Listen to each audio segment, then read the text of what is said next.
প্রধান মেহমানের আগমন, আশিক হুজুরের আগমন, প্রধান বক্তার আগমন, আশিক হুজুরের আগমন, শুভেচ্ছা স্বাগতম।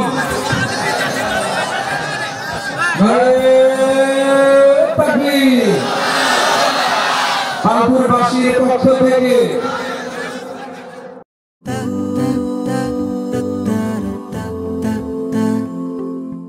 আমার প্রিয় রাজশাহীর গোদাগাড়ির পালপুরের ভাইয়ারা, কেমন আছেন আপনারা সবাই?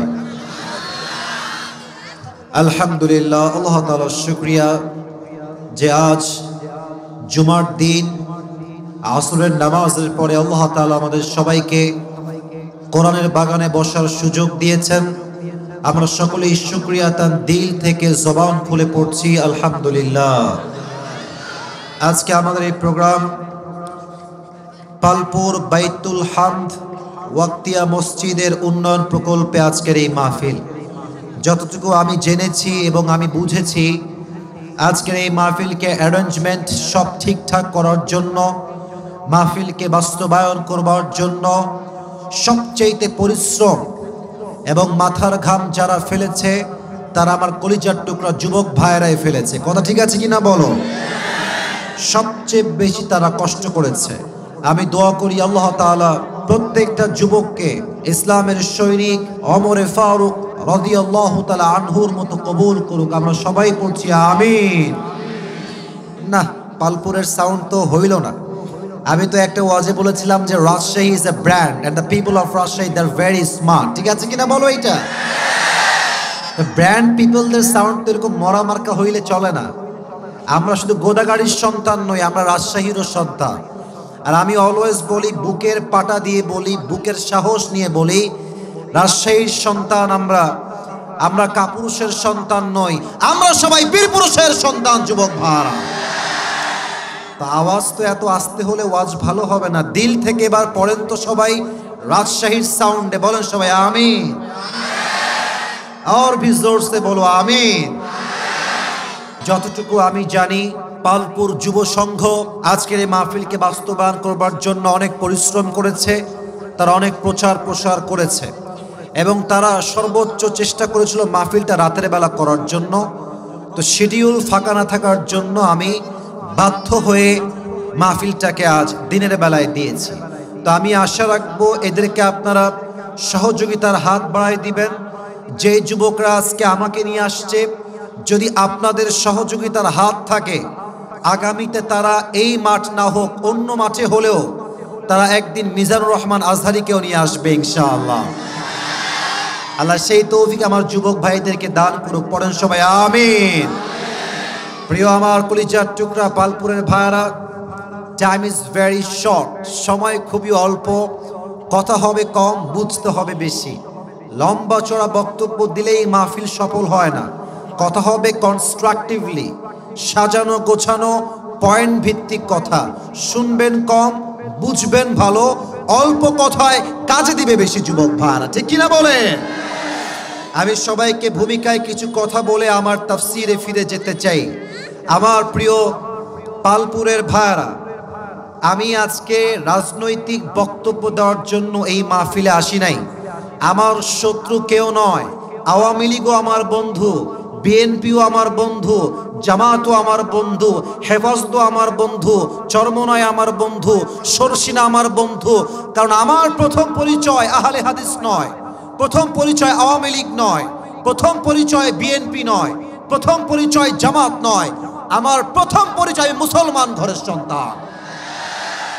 অতএব আমি কাউকে ক্রিটিসাইজ করে কথা বলার জন্য এই মাহফিলে অংশগ্রহণ করি নাই।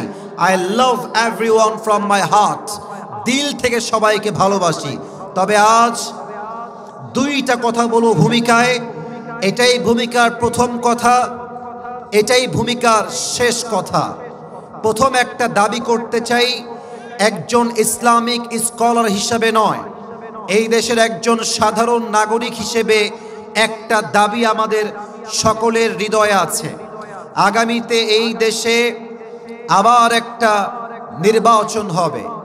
তবে প্রত্যেক মুসলমানদের কলিজার দাবি, একমত হলে আওয়াজ দিয়ে ঠিক বলবেন, না হয় চুপ থাকবেন। আপনারা কি ভয় টয় পান?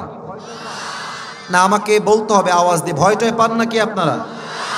মুসলমান একমাত্র আল্লাহকে বাদ দিয়ে দ্বিতীয় আর কাউকে ভয় পায় না, ঠিক কিনা বলে? দুইটা দাবি আমার পালপুরের ভাইরা। এক নাম্বার, আগামীতে এই দেশে নির্বাচন হবে। আমরা অনেক দেখেছি নেতা, অনেক দেখেছি নেত্রী। আমাদের স্পষ্ট ভাষায় প্রথম দাবি, আগামীতে এই দেশের প্রধানমন্ত্রী হিসেবে, প্রাইম মিনিস্টার হিসেবে একজন এমন মানুষকে চাই, যে কোনো মেয়ে নয়, আমরা একজন পুরুষকে ক্ষমতায় দেখতে চাই। আপনার সবাই দ্বিমত না একমত? এক নাম্বার কথা, আমরা নারীকে ক্ষমতায় দেখতে চাই না, নাম্বার ওয়ান। নাম্বার টু, আমরা এমন একজন পুরুষকে ক্ষমতায় দেখতে চাই, সে শুধুই যে পুরুষ হবে ব্যাপারটা এরকম নয়। আমি আবারও বলছি, আমরা শুধু পুরুষকে ক্ষমতায় দেখতে চাই না, আমরা চাই এমন একজন পুরুষ দেশের প্রধানমন্ত্রী হবেন, যিনি একই সময়ে দেশের প্রধানমন্ত্রীও হবেন এবং তার যোগ্যতা এতটা হাইলি কোয়ালিফাইড হবে, তিনি প্রধানমন্ত্রী হওয়ার পাশাপাশি জাতীয় মসজিদ বাইতুল মুকাররমে দাঁড়িয়ে জুমার খুতবা দেওয়ার যোগ্যতাও রাখবে। এমন একজন প্রধানমন্ত্রী আমরা আগামীতে দেখতে চাই কি চাই না? বলেন। আমার হাতে এই কিতাবটার নাম কি? না, আওয়াজটা পালপুরের হয় না। হাজার হাজার যুবক আজকের মাহফিলে এসেছেন, কাপুরুষের মতো নয়, বীর পুরুষের মতো কথা বলে। কোরআনটার নাম আল কোরআন। বলেন সবাই, কি নাম? এটার সংবিধান এই দেশে হোক, এটা আমরা সবাই চাই কি চাই না? এই দেশে যদি ইনসাফ ভিত্তিক রাষ্ট্র কায়েম করতে চান, ওয়াল্লাহে আল্লাহর নামে শপথ করে বলছি পালপুরের ভাইরা, যতক্ষণ পর্যন্ত কোরআনের রাজ এই জমিনে কায়েম না হবে, ততক্ষণ পর্যন্ত এই দেশে শান্তি কায়েম হবে না। আমি ছোট্ট একটা এক্সাম্পল দিয়ে তাফসীর শুরু করব। তুমি দাঁড়াও তো আমার প্রিয় ভাই, দাঁড়াও তো একটু। ভয় নাই, কোনো ভয় নাই, দাঁড়াও। হ্যাঁ, তুমি দাঁড়াও। তোমার নাম কি? সাগর আলী। ওকে দেখা যায়? আপনারা কথা কম না কেন? আপনারা পর নাকি রে? আমি তো রাজশাহীর লোক। ওকে দেখা যায়? ওর নাম হচ্ছে সাগর আলী। আমি একটা এক্সাম্পল দিচ্ছি কোরআনের রাজ কায়েম করা কত জরুরি। মনে করেন যে আজকের মাহফিলে ওর বাম পা আমি কেটে ফেললাম, এক কোপে বাম পা আলাদা করে দিয়েছি। এখন রাজশাহীতে আমার নামে থানায় মামলা হলো যে আসিফ হুজুর পালপুরের মাহফিল করতে গিয়ে সাগর নামে একজন যুবকের বাম পা এক কোপ দিয়ে কেটে ফেলেছে। রাজশাহীর যে কোর্ট আছে, কোর্টে আমার বিচার হলো। জজ সাহেব আমাকে তথাকথিত নিয়ম অনুযায়ী বিচার করলেন যে আসিফ হুজুরের বিচার হলো 1 বছরের জেল আর 1 লাখ টাকা জরিমানা। এখন কোনো একটা বিচার এটা সঠিক হয়েছে কিনা, এটার ওজন বা মাপকাঠি ঠিক আছে কিনা, আমি যে মরিচ কিনলাম মরিচটা 5 কেজি আছে কিনা, আমি যে পেঁয়াজ কিনলাম পেঁয়াজটা 5 কেজি আছে কিনা এটা মাপার জন্য আমরা একটা পাল্লা ইউজ করি আমার পালপুরের ভাড়া, এটার নাম দাড়ি পাল্লা। বলেন সবাই কি পাল্লা? এটা রেকর্ড হচ্ছে ক্যামেরায়, আওয়াজ থাকতে হবে বাঘের মতো গর্জন দিয়ে। আল্লামা দেলোয়ার হোসেন সাইদি হুজুর বলতেন, বিড়ালের মতো 500 বছর বেঁচে থাকার কোনো দাম নাই, সিংহের মতো 1 ঘন্টা গর্জন দিয়ে আমরা বাঁচতে চাই। বলেন সবাই, পেঁয়াজ আর মরিচ আমরা মাপি যেই পাল্লায়, তার নাম কি পাল্লা? এবার আমাকে যে বিচার করলেন 1 বছরের জেল আর কয় লাখ টাকা, এই যে আঙ্গুল দেখুন কয় লাখ টাকা। আচ্ছা, এবার বিচারটা ঠিক হয়েছে কিনা বোঝার জন্য দাড়ি পাল্লা নিয়ে আসেন। সাগরের যে বাম্পা কেটেছি ওই বাম্পা নিয়ে আপনি দাড়ি পাল্লার ডান দিকে দেন, আর আমাকে যেই বিচার করে 1 লাখ টাকা জরিমানা করেছেন আর 1 বছরের জেল দিয়েছেন ওইটাকে আপনি বাম পাল্লায় দেন।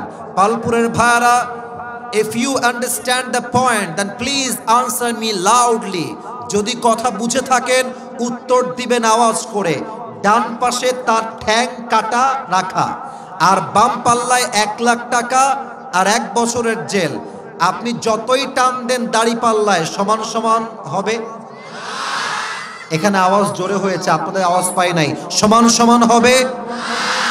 আচ্ছা, আপনি আমার জেল দেন 5 বছর আর জরিমানা করেন 1 লাখ নয় 5 লাখ, আবার টান দেন, সমান সমান হবে। সমান সমান করতে হলে আল্লাহর জমিনে আল্লাহর কোরআন দিয়ে সংবিধান কায়েম করতে হবে। আল্লাহর কোরআন কি বলছে ভালো করে বুঝবেন। This is the last message, এটা আমার সর্বশেষ কথা ভূমিকায়। আল্লাহর কোরআন বলছে, কেউ তোমার চোখ তুললে তার চোখ তুমি তুলে ফেলো। চোখের বদলে চোখ, নাকের বদলে নাক, কানের বদলে কান, ঠোঁটের বদলে ঠোঁট, হাতের বদলে হাত, পায়ের বদলে পা, জানের বদলে জান। সাগরের বাম্পা আমি কেটে ফেলেছি, আপনি আমার কোরআন দিয়ে বিচার করে আপনি আমার বাম্পা 1 কোপে কেটে ফেলেন।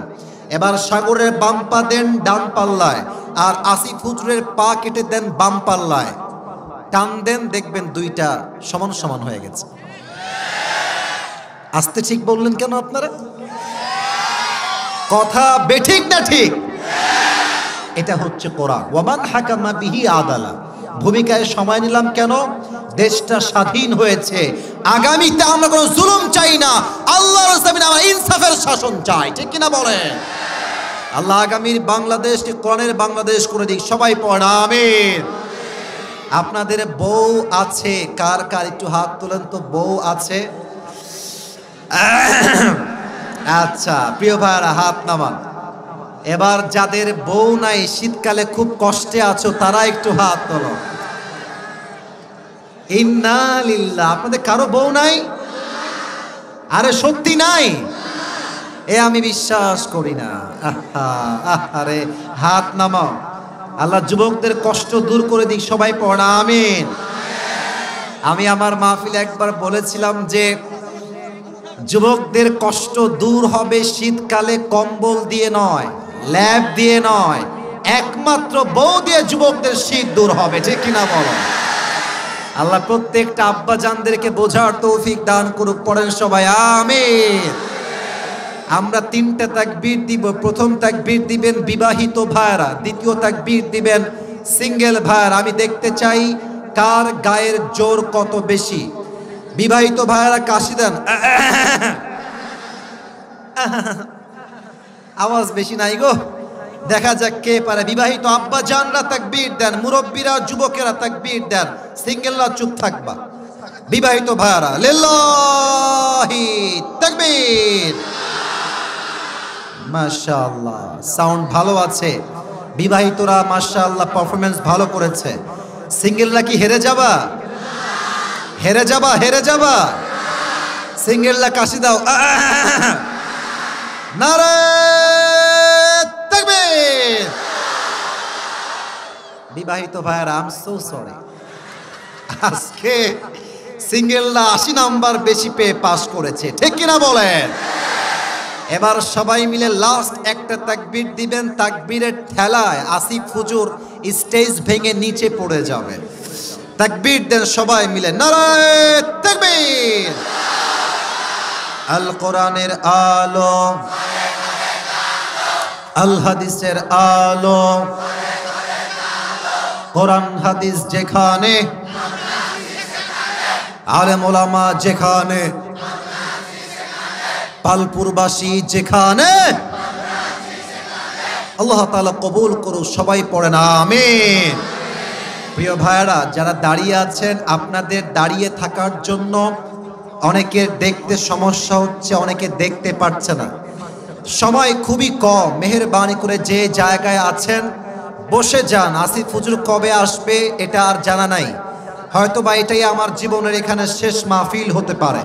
মেহেরবানি করে ঘাস আছে, যে যার জায়গায় সিট ডাউন, বসে পড়েন। প্রিয় ভাইরা, একটা আদব আছে, বসে পড়েন। এই যে ভদ্র, সবাই ভদ্র, বসে গেছে, ভদ্র সবাই দেখেন বসে গেছে, মাশাআল্লাহ বসে গেছে সবাই। একটা শেষ তাকবীর দেন, দেখেন সবাই কত ভদ্র বসে গেছে, দেখেন এই যে ভদ্র সবাই, মাশাআল্লাহ। যারা দাঁড়িয়ে থাকবে তারা ভদ্র নয়, ভদ্ররা বসে যাবে। এই যে বসে গেছে, এই যে বসে গেছে, মাশাআল্লাহ। বসেন স্যার, বসেন। সবাই একটা তাকবীর দেন শেষবারের মতো, লিল্লাহি তাকবীর। আমার প্রিয় পালপুরের ভাইরা, আজকে অল্প সময়ে একটা সূরার থেকে আলোচনা করতে চাই তাফসীর হিসেবে। আমি শুরু করছি, আমাকে সবাই জবাব দিবেন দিল খুলে। যেই সূরার থেকে আমরা তাফসীর পেশ করব সেই সূরার নাম হচ্ছে সূরাতুল কারিআহ। আমার প্রিয় পালপুরের ভাইরা, সূরাটার নাম কি বলেন সবাই? সূরাতুল কারিআহ। বলেন সবাই, কি রিআহ? আল কারিআহ। এই সূরাটা কোরআনুল কারীমের 101 নম্বর সূরা। এই সূরার মোট আয়াত সংখ্যা হচ্ছে 11টা। পালপুরের ভাইরা, কয়টা? না, এটা পালপুরের সাউন্ড হয় নাই, বলেন সবাই কয়টা? 11টা। আর এই সূরার রুকু সংখ্যা হচ্ছে জাস্ট একটা, বলেন সবাই কয়টা? এই সূরার সেন্ট্রাল থিম বা সাবজেক্ট ম্যাটার হচ্ছে description of the last day, description of the day of Qiyamah।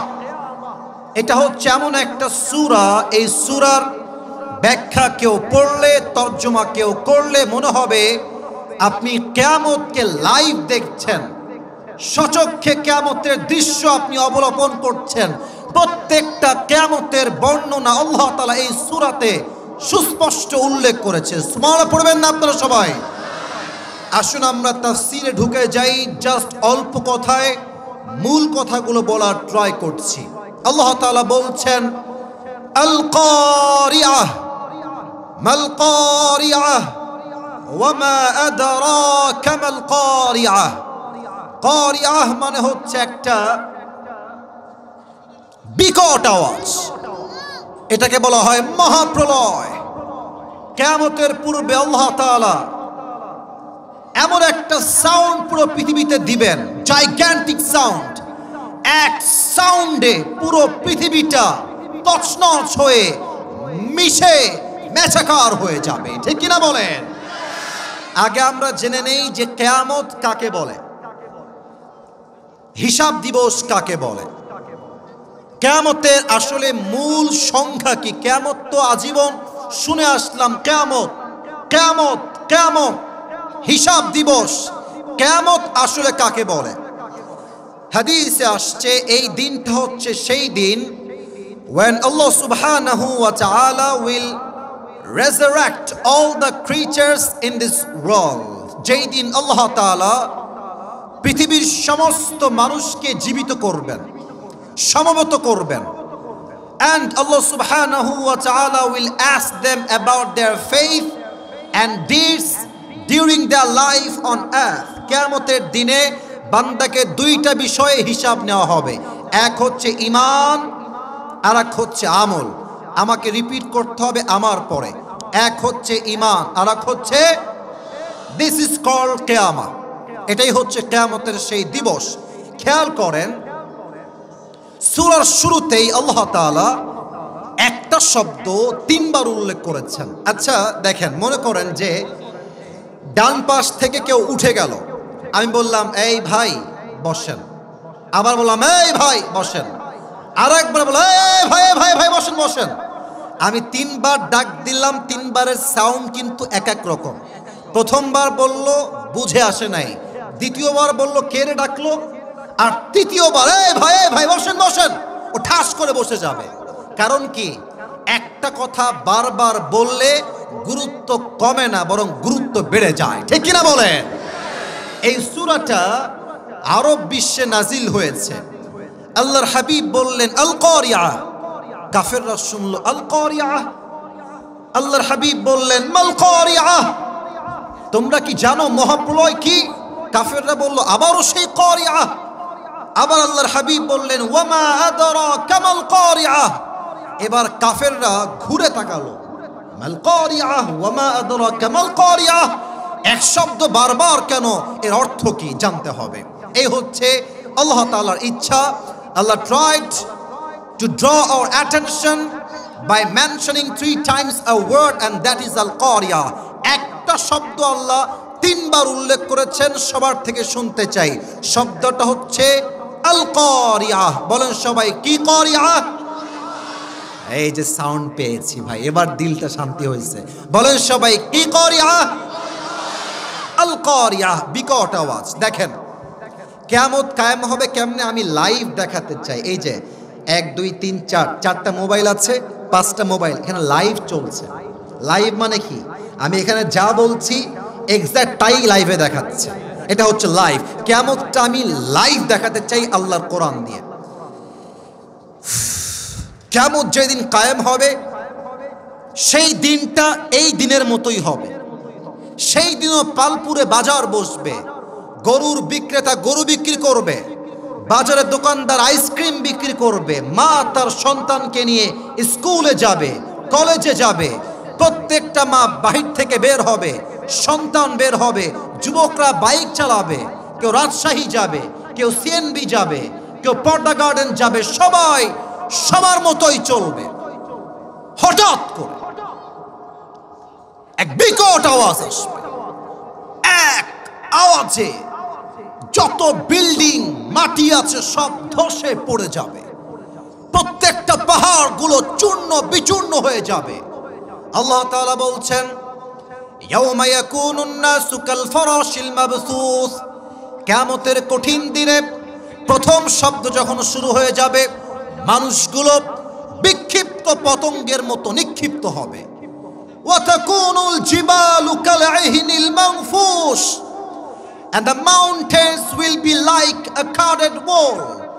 বিশাল বড় বড় পাহাড়গুলো ধ্বনিত তুলার মতো উঠতে থাকবে। আচ্ছা, শীতকালে আমরা কি খেলি? র্যাকেট। এই যে ধরে ফেলেছে, দেখছেন? আমরা দেখবেন শীতকাল আসলে ওই যে মোড়ে মোড়ে মাঠ থাকে, ছোট ছোট মাঠ, দেখবেন যে মাঠে ছেলেপিলে বাঁশ পোতে কারেন্টের লাইন দিয়ে দেখবেন লাইট দেয়, দিয়ে রাতের বেলা তারা কি খেলে? র্যাকেট বা ব্যাডমিন্টন, তাই না? কথা ঠিক আছে কিনা বলো আমাকে। তো খুব খেয়াল করবা, রাত বাজে 9টা, তুমি দিয়েছো এই পাশে লাইট, এই পাশে লাইট, দেখবা যে পোকা আছে, পোকা রাতের আধারে আলোর তাপে পোকাগুলো ছিটকে ছিটকে পড়ে। আল্লাহ তাআলা বলছেন পাহাড়গুলো ছিটকে ছিটকে পড়বে, মানুষগুলো বিক্ষিপ্ত পতঙ্গের মতো নিক্ষিপ্ত হয়ে যাবে। একটা জাইগ্যান্টিক সাউন্ড, এই হচ্ছে প্রথম শব্দ, পুরো পৃথিবী ধ্বংস হয়ে যাবে। দ্বিতীয় সাউন্ড যখন দিবে আল্লাহ তাআলা, প্রত্যেকটা মানুষ দ্বিতীয় সাউন্ডে শেষ। আমরা সবাই মরে যাব একটা সাউন্ডে, সবাই, বাবা মা সন্তান, বাঘ ভাল্লুক পশু হরিণ সবাই দ্বিতীয় সাউন্ডে মারা যাবে। আল্লাহ বলবে হে মালাকুল মউত আখবিরনি মাইয়াবকা, আমাকে বলো দুনিয়াতে আর কে বাকি আছে। মালাকুল মউত বলবে আল্লাহ দুনিয়াতে কিছুই বাকি নাই, মাঠ নাই, ঘাস নাই, গাছ নাই, মানুষ নাই, প্রাণী নাই, বাঘ নাই, ভাল্লুক নাই, দুনিয়াতে আর কেউ নাই। আল্লাহ বলবে আর কে কে বাকি আছো তোমরা? মালাকুল মউত বলবে আল্লাহ আমি একা, আর আমার 3 জন কলিগ আছে, এক হচ্ছে ইসরাফিল, আর এক হচ্ছে জিবরাইল, আর এক হচ্ছে মিকাইল। আল্লাহ বলবে যাও তিনজন ফেরেশতা রূহ কবজ করো। মালাকুল মউত সবার রূহ কবজ করবে। আল্লাহ বলবে ইয়া মালাকাল মউত আখবিরনি মাইয়াবকা, এবার বলো আর কে বাকি আছে। মালাকুল মউত থরথর থরথর করে কাঁপবে, বলবে আল্লাহ দুনিয়াতে আর কেউ নাই, ফেরেশতাও নাই, একমাত্র আপনি আছেন আর আমি বেঁচে আছি, আর কেউ নাই। মালাকুল মউত ভাববে আরে আমি তো আজীবন বেঁচে ছিলাম, আজও বেঁচে থাকবো। আল্লাহ বলবে মালাকুল মউত মুত, তুমিও মরে যাও। এটা শুনে মালাকুল মউত কাঁপতে থাকবে, তার পুরো দেহে একটা খিঁচুনি উঠে যাবে। আল্লাহ আমি মরে যাব, আমি তো সবার রূহ কবজ করেছি, আমি মরে যাব। আল্লাহ বলবে অবশ্যই মরে যাও। মুত ফাইন্নাকা খালকুম মিন খালকিল্লাহি তাআলা আযজা ওয়া জাল্লা, মরে যাও, তুমিও আল্লাহর সৃষ্টির মাঝে সামান্য একটা সৃষ্টি, ঠিক কিনা বলেন। মালাকুল মউত মরে যাবে। মানুষ নাই, জিন নাই, পশু নাই, ফেরেশতা নাই, শুধুমাত্র আছেন একজন, তিনি কে? না, এটা পালপুরের সাউন্ড হয় নাই, বলেন সবাই বাকি আছে একজন, তিনি কে? আল্লাহ এবার কি বলবে জানেন? লিমানিল মুলকুল ইয়াউম, এই যারা বলতা এই দেশ আমার, এই মাটি আমার, আমি রাজা, কোথায় সে রাজারা? আসো, কোথায় তোমরা? কোথায় সেই অহংকারী দাপটওয়ালা নেতা যে বলতো রাজশাহী আমার, ঢাকা আমার, পালপুর আমার, গোদাগাড়ি আমার, চাপাই আমার? কোথায় তার? আসো আমার সামনে। কে আছো কোথায়? জবাব দেওয়ার মতো কেউ থাকবে না। আল্লাহ নিজেই বলবেন লিল্লাহিল ওয়াহিদিল কাহ্হার, আজকের দিনের রাজত্ব মহারাগে রাগান্বিত একমাত্র আল্লাহ, ঠিক কিনা বলেন সবাই আপনারা? সব শেষ হয়ে যাবে, এবার কিয়ামতের দিবস কায়েম হবে। তবে কিয়ামতের দিবস কায়েম হওয়ার পূর্বে আরেকটা আল্লাহ ফু দিবেন ইসরাফিলকে তুলে। আল্লাহ বলবেন এই ইসরাফিল, ও একটা জিনিস বুঝাই, থামেন একটু, 1 minute, give me just 30 seconds. Okay, it's ডান, হয়ে গেছে। এটা হচ্ছে একটা সাইরেন অথবা বাঁশি, দেখা যায়। এটা আবার বিড়ি না কিন্তু ভাই, আবার ভুল বুঝেন না। এখানে অনেক লোক বসে আছে, পকেটে বিড়ি আছে, আমি গ্যারান্টি দিতে পারবো ভাইয়া। আর একটা গ্যারান্টি দিচ্ছি, এখান থেকে যাবে, যাওয়ার পথে কথা বলো আস্তে কেন, জোরে বলেন, ঠিক আছে কিনা কথাটা আমার। সেই দিন মাহফিল ছিল চুয়াডাঙ্গায় মাহফিল শেষ করে বের হচ্ছি, স্টেজের গেট পাশে, গেট থেকে বের হয়ে দেখছি ছেলেপিলা সব, নসিমন আছে না, নসিমন সবাই আছে না নাই বলেন সবাই, নসিমনে বসে আছে, আর সবগুলো মাশাআল্লাহ বিড়ি টানতেছে বসে বসে, কেবল ওয়াজ শুনে গেছে। এটার নাম ওয়াজ নয়, ওয়াজ বুঝতে হবে, মানতে হবে, এটার নামই ওয়াজ, ঠিক কিনা বলেন। দেখেন এই যে এখন বাজে মনে করেন বিকাল 5টা 10, কথার কথা বলছি, এখনো মালাকুল মউত তার মুখের সামনে একটা হুইসেল নিয়ে এভাবে দাঁড়িয়ে আছে, just waiting for the green signal, just এমনে ধরে আছে। আল্লাহ বলবে মালাকুল মউত দাও ফুৎকার, বাস একটা ফুৎকার দিবে, কিয়ামত শুরু হয়ে যাবে। মালাকুল মউতকে আল্লাহ তাআলা যখন মেরে ফেলবেন, সবাই শেষ, তৃতীয়বার আল্লাহ আবার ইসরাফিলকে বলবেন ওঠো, জীবিত হয়ে যাও, ফু দাও। একটা ফু দিবে, আজকে পালপুরের মাটিতে যত কবর আছে, রাজশাহীতে যত কবর আছে, পুরো পৃথিবীতে যত কবর আছে, যারাই মারা গেছে, একটা ফু হবে, সবাইকে আবার জীবিত করবে একজন, তিনি কে? এবার একটা প্রশ্ন করব, উত্তর অনেকে ভুল দিবেন, এই জন্য সবাইকে বলছি প্রিয় ভাইয়ারা, উত্তর দেওয়ার আগে একটু ভেবে নেন। And time is too short, আমি আর লম্বা করতে পারবো না, আমাকে বুঝে উত্তর দেন। জান্নাতে যাওয়ার জন্য কিয়ামতের ময়দানে এটা ডান আমল, এটা বাম আমল, 100 আছে। বলেন তো জান্নাতে যাওয়ার জন্য 100 আমলে কত লাগবে? তুমি কে, তোমার নাম কি? মাশাআল্লাহ, সজীব সবার আগে বলেছে। এবার আমি সবার থেকে জানতে চাই 100তে কত পেলে জান্নাত? 51, বলেন সবাই 50, 51 পেলেই জান্নাত। কেমন হবে? একটু বাহ্যিকভাবে অভিনয় করে দেখায়, অভিনয়। আবারও বলছি অভিনয়। আল্লাহ বলবে এই সজীবের আমলনামা ওজন দাও। আচ্ছা আমাকে দিয়ে এক্সাম্পল দে, আসিফ হুজুরের আমলনামা ওজন দাও। ওজন দেওয়া হবে, আল্লাহ দেখবে ডান পাল্লা, আল্লাহ দেখবেন বাম পাল্লা, দুই পাল্লা ওজন দেওয়া হবে। দুই পাল্লা ওজন দেওয়ার পরে দেখবেন যে এইটা অর্থাৎ ডান আমল জাস্ট একটু উঠে গেছে। It's a very very little bit, একদম সামান্য। ডান আমলটা হালকা উঠে গেছে। আল্লাহ বলবে আসিফকে জান্নাত দিয়ে দাও। আল্লাহ যেন কবুলই করে, পড়েন সবাই আমিন। এরকম না যে বাম আমল এইরকম আর ডান আমল এই উঁচা হওয়া লাগবে। আল্লাহর আইন কত ইনসাফ, কত সুন্দর আইন। আমার বান্দার আমল নামা এরকম উঁচা হওয়া লাগবে না। আমার বান্দার জাস্ট ভালো আমল একটু ভারী হয়ে যাবে, আমি আল্লাহ বলবো ফাহুয়া ফি আইশাতির রাদিয়া, যাও আমার বান্দাকে জান্নাত দিয়ে দাও। সুবহানাল্লাহ। আর একটা হাদিস বলেই শেষ করতে চাই, একজন বান্দার আমল নামা ওজন দেওয়া হবে। এটা আমি শুনেছিলাম মাওলানা তারিক জামিলের থেকে। এটাই আমার শেষ হাদিস। Time is very short.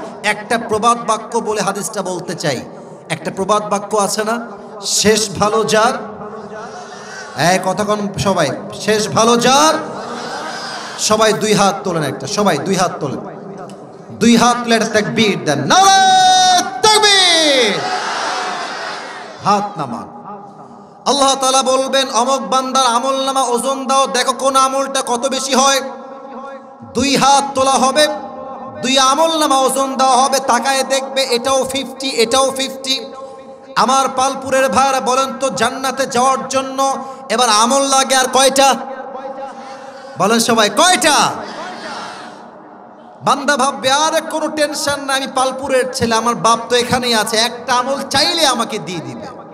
আব্বা আমি তোমার ছেলে, দাও একটা আমল দাও, মুঝে अगर एक আমল মিল যায় তো मैं जन्नती हो जाऊंगा। আব্বা একটা আমল দাও। আব্বা বলবে কে আব্বা? একদম হাসবেন না, একদম হাসবেন না। কে আব্বা? কিসের আব্বা? मेरा कोई बीवी नहीं है, लड़का कहां से आएगा, दूर हो जाओ, বের হয়ে যাও। মা তোমার ছেলে আমি, একটা আমল দাও, একটা আমল হলেই আমি জান্নাতি। মা বলবে কিসের ছেলে? উখরুজ, বের হয়ে যাও। ছেলে নাই, মেয়ে নাই, বাবা নাই, কেউ আমার নাই, বের হয়ে যাও। যুবকটা সবার থেকে খালি হাতে ফেরত এসে কষ্টে চুপ করে, আমার কাছে যেহেতু সামনে বেঞ্চ আমি উঠাতে পারছি না পাটা, একটু অভিনয় করে আমি দেখাতে চাই হাদিসটাকে প্র্যাকটিক্যালি। এই ডান পা এবং বাম পা এদিকে দেখেন, আমি উঠাবো না, জাস্ট বোঝাবার স্বার্থে বলছি। এই দুই হাঁটু এই পর্যন্ত নিয়ে আসবে, জাস্ট লাইক এ বেবি, বাচ্চাদের মতো দুই হাঁটু উঠাবে। এবার আমার দুই হাত দেখেন, এটাকে এমনে দিয়ে চুপ করে বসে বসে চোখের পানি দিয়ে কান্না করবে। তো তারিক জামিল বললেন, পাকিস্তানের আলেম, উনি বললেন একজন যুবক আসবে, এসে বলবে ভাই তুমি क्या हो गया है, तुम इतनी परेशान क्यों हो, तुम इतनी टेंशन में क्यों हो, তোমার টেনশন কিসের ভাই? যুবক বলবে আরে ভাই আপনি জানতো আপনি আমার কোনো হেল্প করতে পারবেন না, আপনি বের হয়ে যান। যুবক ডাক দিয়ে বলবে ভাই मुझे बताइए क्या प्रॉब्लम है आपकी, मैं आपकी मदद कर भी सकता हूं, হতে পারে আপনার সাহায্য আমি করতে পারি। এবার যুবক ডাক দিয়ে বলবে ভাই আমার मुझे जन्नत में जाने के लिए सिर्फ एक अमल की जरूरत है, जन्नत जाओয়ার জন্য আমার একটা আমল লাগবে। मेरी बाप ने मुझे नहीं दिया, मां ने नहीं दिया, किसी ने भी एक अमल नहीं दिया, আমার একটা আমল কেউ আমাকে দেয় নাই আজকে। যুবক বলবে ও আচ্ছা একটা আমল লাগবে, হলেই জান্নাতি তো আপনি? বলছে হ্যাঁ একটা আমল লাগবে আমার। যুবক বলবে ভাই ওই একটা আমল আজ আমি আপনাকে দান করব। ডানের সুবহানাল্লাহর আওয়াজ ভালো, বামে নাই, বলেন সবাই সুবহানাল্লাহ। তা আমি চশমা খুলছি জাস্ট বোঝাবার স্বার্থে, ওই যুবকের চোখটা বড় হয়ে যাবে। আরে ভাই বাপ দেয়নি, মা দেয়নি, আপনি আমাকে একটা আমল দিবেন? সত্যি তো একটা আমল দিবেন? বিশ্বাস করতে পারবে না, বলবে আরে ভাই আপনার লাগবে কিনা তাই কন। বলবে অবশ্যই দেন, দেন একটা আমল দেন। একটা আমল নিয়ে সোজা আল্লাহর কাছে দৌড় দিবে, আল্লাহ ये देखो मुझे एक আমল मिल गई है, मुझे अभी के अभी जन्नत में दाखिल करा दो। আল্লাহ আমাকে একটা আমল পেয়ে গেছি, জান্নাত দাও। আল্লাহ বলবে এই তোকে একটা আমল কে দিয়েছে? বাপ দেয়নি, মা দেয়নি, দিলো কে? বলবে আল্লাহ হাদা আখি, ये जो मेरी भाई है इसने मुझे एक আমল दिया है। আল্লাহ আমার এই ভাইটা আমাকে একটা আমল দিয়েছে। আল্লাহ বলবে এই तेरा दिमाग ठीक तो है? बाप ने नहीं दिया, माँ ने नहीं दिया, भाई ने नहीं दिया, तू कौन होता है एक अमल देने वाला? तू एक अमल दिली क्यों रे बंदा? वो बोल बे अल्लाह मेरे पास बस एक ही अमल है, मेरे पास बस एक ही अमल है, अगर ये है तो भी मैं जहन्नम में जाऊंगा, नहीं है तो भी मैं जहन्नम में जाऊंगा। আমার কাছে আছেই মাত্র একটা, ও থাকলেও জাহান্নামী, ও না থাকলেও আমি জাহান্নামী। তো আমি ভাবলাম যে দয়া মায়া করে একটা আমল দিয়ে যদি আমার ভাই জান্নাত পেয়ে যায়, আমার দোষ কোথায়, ক্ষতি কোথায়? তাই আমি দয়া করে মায়া করে একটা আমল আমার এই ভাইকে দান করে দিয়েছি। আল্লাহ বলবে শেষ অংশ হাদিসের, আল্লাহ বলবে কি তু মুঝসে भी बड़ा मेहरबान बनना चाहता है? তুই কি আমার চাইতে বেশি দয়াময় হতে চাস? না না, আনার রহমান, আনার রহিম, I am the most merciful, I am the most gracious, I am the most kindful Lord, मुझसे बड़ा मेहरबान और कोई नहीं हो सकता। आज तुझे एक अमल मिल गई है, 51 हो गया है, तू जन्नत में चले जा, लेकिन तू अकेले जन्नत में मत जाना। जिसने तुझे आज एक अमल दिया है तू भी जन्नत में जा, उसे भी साथ लेकर दोनों जन्नत में चले जा। আল্লাহ বলে বান্দা আমল তো একটা পেয়ে গেছিস, 51 হয়ে গেছে, একা যাস না, তোর যেই ভাই তোকে একটা আমল দিয়ে সহযোগিতা করেছে তুইও যা, তোর ভাইকে নিয়ে দুইজন জান্নাতে চলে যা। সুবহানাল্লাহ পড়ে সবাই। فَأَمَّا مَنْ ثَقُلَتْ مَوَازِينُهُ فَهُوَ فِي عِيشَةٍ رَاضِيَةٍ If anyone's deeds becomes heavy, he will enter in the paradise. যার আমল নামা ভারী হয়ে যাবে সে হবে জান্নাতি। وَأَمَّا مَنْ خَفَّتْ مَوَازِينُهُ If anyone's deeds becomes lower, becomes lighter, he will enter in the hellfire. যার আমল নামা কমে যাবে, ওজনটা হালকা হয়ে যাবে, তাকে জাহান্নাম দিবে একজন। আওয়াজ দিয়ে বলেন সবাই, তিনি কে? ফাউম্মুহু হাওিয়া, তার শেষ ঠিকানা হবে জাহান্নাম। ওয়ামা আদরাকা মা হিয়া, আর তোমাকে কিসে বুঝাবে সেই জাহান্নামটা কি? নারুন হামিয়া, এই জাহান্নামটা হচ্ছে প্রজ্বলিত আগুনের ন্যায়, একবার দেহে টাচ করলে প্রত্যেকটা চামড়া খসে খসে পড়ে যাবে। ঠিক কিনা বলে? আল্লাহ সবাইকে মানা বোঝা আমল করার তৌফিক দান করুক। পড়েন সবাই আমিন।